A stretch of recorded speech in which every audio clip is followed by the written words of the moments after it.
Today I am joined by one of Australia's fastest rising professional wrestling stars and the brand new Deathmatch Downunder heavyweight champion. Welcome to Pario magazine, Royce Chambers. What's up? What's up, peeps? How's life treating you at the moment as the new champ? Good, good, yeah, but I banged up my foot on the weekend, so had to go get an x-ray for that, which is always fun. But it shouldn't be anything too serious, so yeah, just making sure it's all right. Okay, yeah, fingers crossed that's all good. Yeah, yeah. So, Supposed to go to PWA this weekend, so if it's not good, I'm not going to be happy. oh yeah, I'll be very disappointed if you're not at that show, so. Before we dive in, are you able to sort of tell our audience a little bit about who Royce Chambers is and the journey so far? Yeah, so been wrestling for about 4 years now, but obviously 2 years on and off break with the COVID bullshit. Started at PCW in Melbourne. Yeah, trained there for like 3 months, then started doing the rookie shows, which got my reps up really quick, which I like highly recommend to anyone. It's a great school to start because in my first year I had like 100 matches or whatever, which is crazy for anyone in Australia. Just getting the reps in like every night, even though some of the shows are only in front of 10, 15 people, it's still like when you're starting, it's really good to get those reps in. Yeah, so started there, had my journey there, which is good. Always love going down there. Half an hour from home, easy night's work. It's always good. And then probably like in my second year, I started trying to branch out to a few more places just to get my name out there, different crowds and whatnot, and wrestled a few dud shows, few awesome gigs. Did it all, I guess, and just trying to find my feet as a wrestler. And then made my way to MCW and PWA, places higher caliber, I guess, in this country, and just yeah, been trying to keep the ball rolling since, and now Deathmatch Down Under champion. So it's going well. Seems to have been a pretty quick rise. Why do you think you've accelerated and gone so far so quickly? Um, I think I think it's obviously very athletically gifted, so I can thank my mum and my dad for that. And then also I think I put in a lot of work early on, just going to training 3-4 nights a week and gym and all that kind of stuff. And just making the right moves at the right time, I think is big part of it as well, because you don't want to go off and try to branch out too early and make your home promotion all pissy, but you don't want to just, I don't know, stay in the same place and have the same eyes. So you just got to try to make the right moves and have confidence in yourself. And then I guess when you did sort of go to those bigger promotions, you had that footing, strong footing under you, so you made a big impact when you first arrived. Yeah, I mean it's sink or swim when you do that, because you can easily stink up the joint and then, and then your name's just shat on. But I was lucky enough to have some good opportunities and show out when it was time to. Did you have an athletic background before you started training? Um, yeah, I did a lot of karate and like XMA, which is extreme martial arts, which is just a bunch of flips and shit. I did that when I was about between 8 and 12.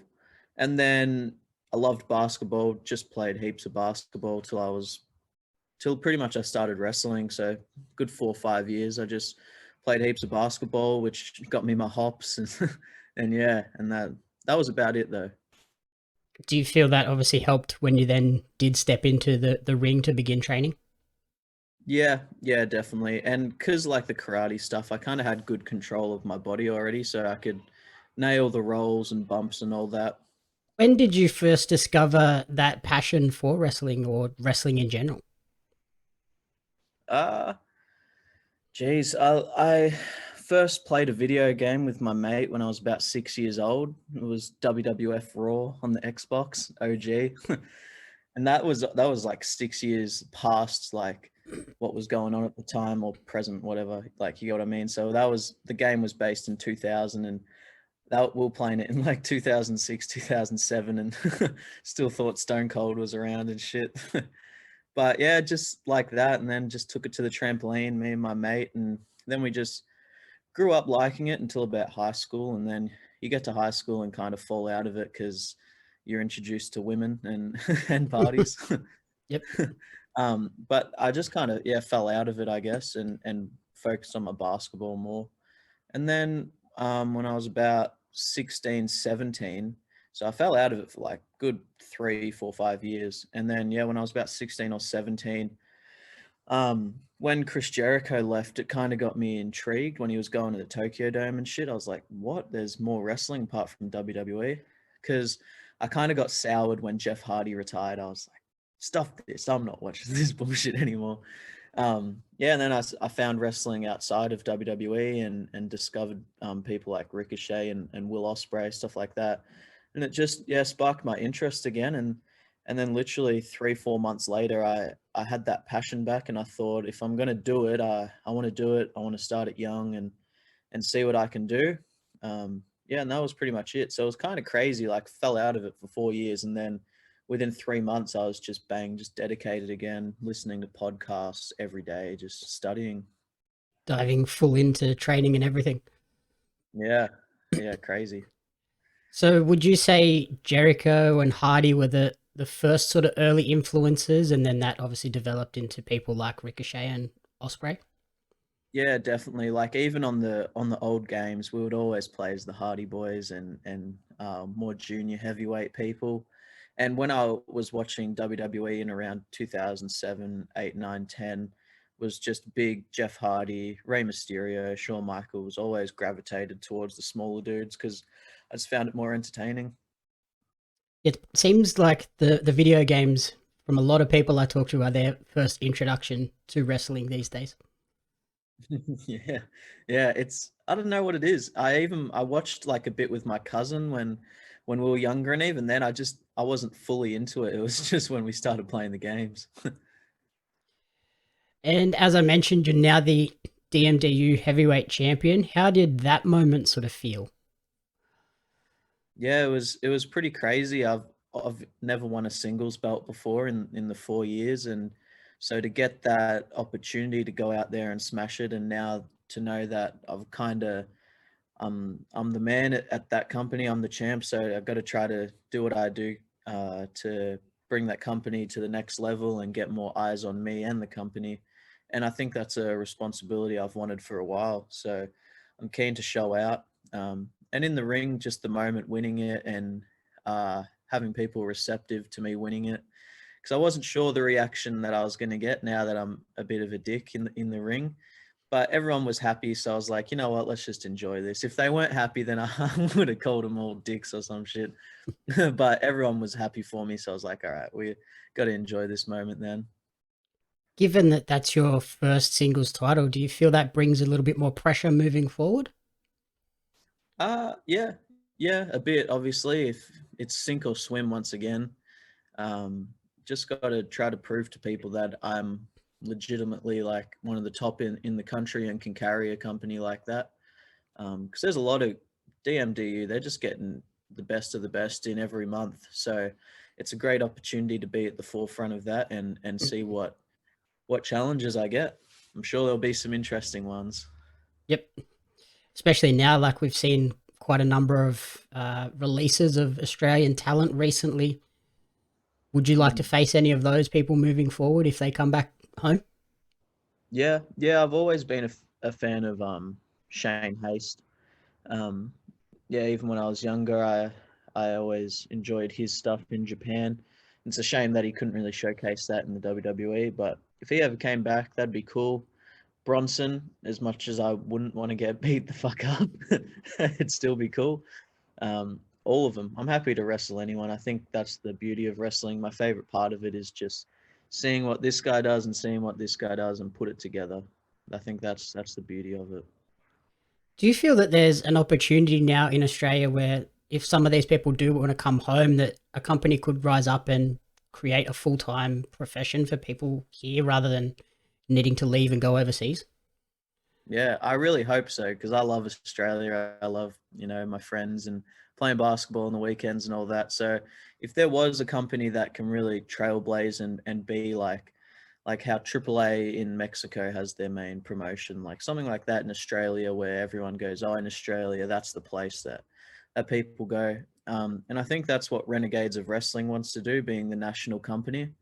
But at the same time, a lot of companies in Australia now are pretty much national, like PWA, MCW, DMDU. They're bringing in people from all over the place. So I think it's just when that when that company wants to make the next step in actually running the shows in the different states, that could be a big part of it. But I'm not very good with the logistics of it. I know it'd be extremely hard to have a full-time gig, and but I hope it happens. I hope it happens for everyone.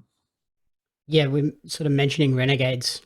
Do you think that that's what they're aiming to achieve, and is that what you hope they achieve? Yeah, definitely, definitely.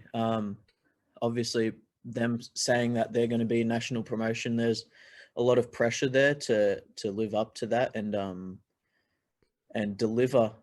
It'd be an extremely hard task starting up a promotion and then trying to travel around Australia with it. But they have great people backing it. The roster already looks stacked, so I hope they can do it. And during lockdown, one of my uh, like my goals changed from it used to just be me.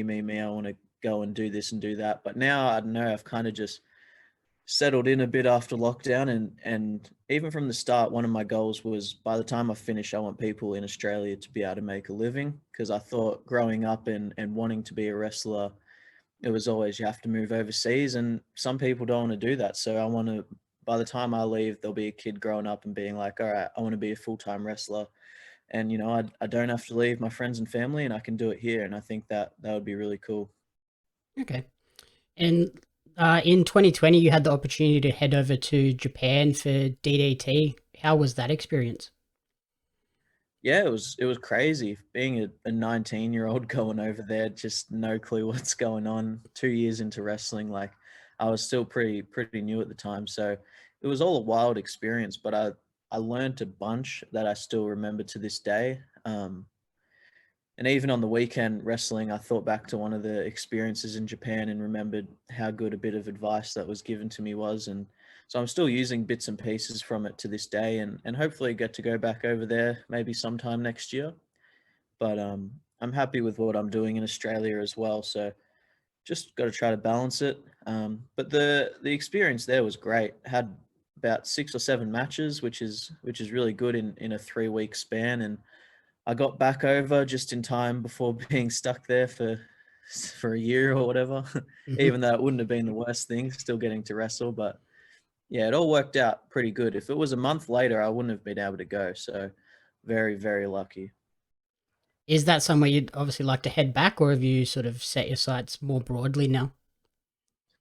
No, I still really want to head back. I thought it was a great time there, and in America, it's very they got a lot of dudes. So to go over there and even like wrestling on the indies, or even getting a contract is extremely difficult now that Ring of Honor's closing, stuff like that. WWE ain't hiring as much anymore. So I think there is a spot for me and spot for a few Australian wrestlers in Japan for sure. And you mentioned sort of the dream now is to build up the Australian scene so somebody could be a professional here. Is that the ultimate dream, or do you have aspirations for yourself still? It's obviously still aspirations for myself. Big big fan of wanting to go to AEW or GCW in America. I think they'd be great fits for me, but like I said, it's pretty stacked over there, so it will be tough. And then as well, I just want to go back to Japan. I really enjoyed it there. I enjoy their style. Um, so yeah, just traveling and having different experiences, I guess. Um, yeah, I guess that's the beauty of wrestling. You can be paid to travel around the world and do what you love. yeah, yeah, exactly. And then, so you've previously wrestled with the nickname, uh, the Airbender. Is that a reference to the Avatar anime, or is that just a random choice? No, it was a reference to that. I thought it was a cool nickname. It fitted me at that time. I'm not really running with it anymore because just grown up a bit, I guess. And but it was cool. I think a few people got it, and the people that did get it loved it. Yeah, it was good. Good times. Yeah, I don't think I would have tipped you as a Avatar anime fan. Yeah, my dirtiest, darkest secret is I used that nickname for 3 years and I hadn't watched one episode of it. I'm a piece of shit. Fair enough. So finally, where is the best place for people to, one, support you, and then two, follow along on this journey moving forward? Yeah, so just on Instagram, Royce Chambers Pro. On Twitter, Royce Chambers underscore, because someone already had the freaking name without the underscore. And then if you just type in Royce Chambers on Facebook, I'll be there. But I don't really post much on Facebook. I'm more dedicated to Twitter and Instagram. And are you on the Wrestler Merch website as well? Yes, yeah. Yep. Bang in All right, Royce Chambers on there, and my shirts will be there. perfect. I We'll want to put the get a link. big cartel going soon and put my beanies and hats and shit on there. So that'll happen in the next few months. All right, awesome. I'll make sure all those links are in there. And thank you for taking the time, and good luck, and hopefully see you at PWA. Yeah, awesome. Thank you very much, man.